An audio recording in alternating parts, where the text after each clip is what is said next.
Plus, Oahu voters want to see more action by those overseeing the Honolulu Police Department. Always Investigating finds out what this will mean for the future of the chief, the department, and the public.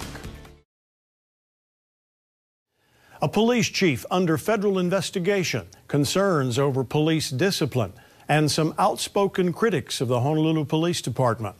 Now, after Tuesday's election, the board that watches over things has new power to take action. Always Investigating's Gina Mangieri is finding out what it all means moving forward. Gina? Joe, the overwhelming vote combined with the changing of the guard at the commission are together a big shift for the board that oversees HPD.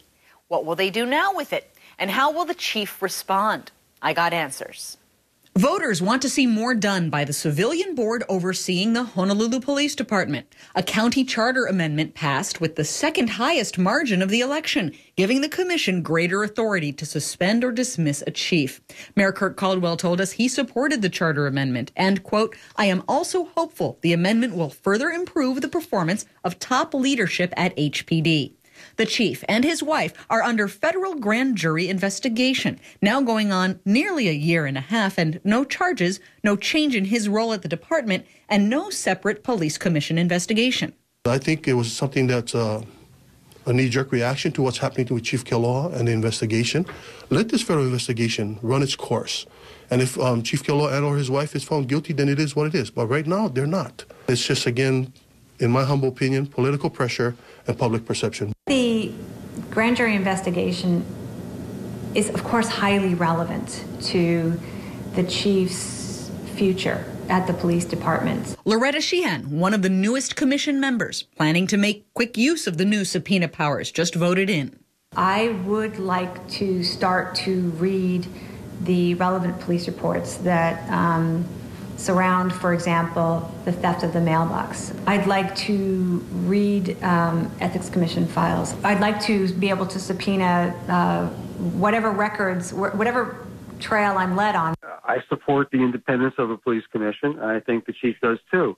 The point being is that he wants to make sure that everything is heard that needs to be revealed or disclosed, and his reputation remains intact. Some on the commission are also concerned about things like costly department-related lawsuits, civil rights-related allegations, rape kit processing, crime mapping and transparency, and how the department promotes and disciplines officers. That's something that certainly the police commission should look at in their annual evaluation of the chief of police. When does that come up?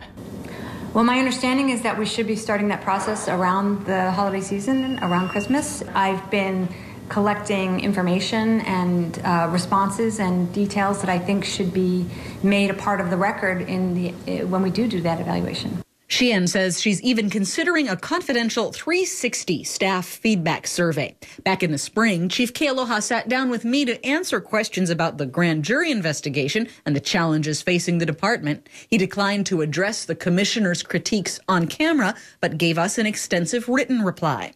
The chief said, throughout my tenure and as recently as last year, the commission has given me positive ratings. I have not been notified of concerns or given indications that my performance was subpar. Circumstantially, we can see there's a problem. If I see that morale is crumbling, if I see that there is a persistent and consistent pattern of misconduct by police officers, I take that really seriously, and the buck has to stop somewhere. The chief said if an unsatisfactory rating is given, I would like to be given the opportunity to respond and a chance to improve or correct any deficiencies.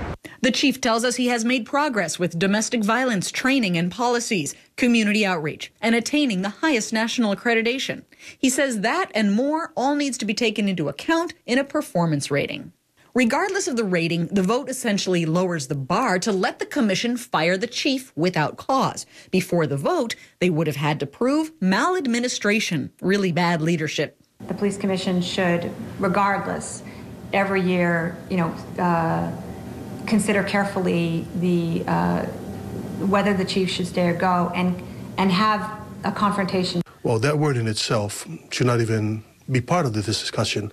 If anything, they should have discussions, not confrontations. Who would want to take a position like that where you cannot defend yourself. As a police officer, not knowing who's going to be my chief one day from the next, there's a chilling effect that will go down into the officers out on the front lines because they're not on steady ground. The amendment also broadens the board's oversight to investigate officer misconduct. And I saw that the police were not really being held accountable in a way that I thought they should be held accountable. They got to understand that SHOPO, as the labor organization that represents the officers' rights, their collective bargaining rights, is part of the solution. I'll follow up in the coming weeks as the commission adds a new member and chooses a new chairperson, and we'll keep an eye on the chief evaluation process and any movement on the federal investigation. Gina Mangieri, KHON 2 News.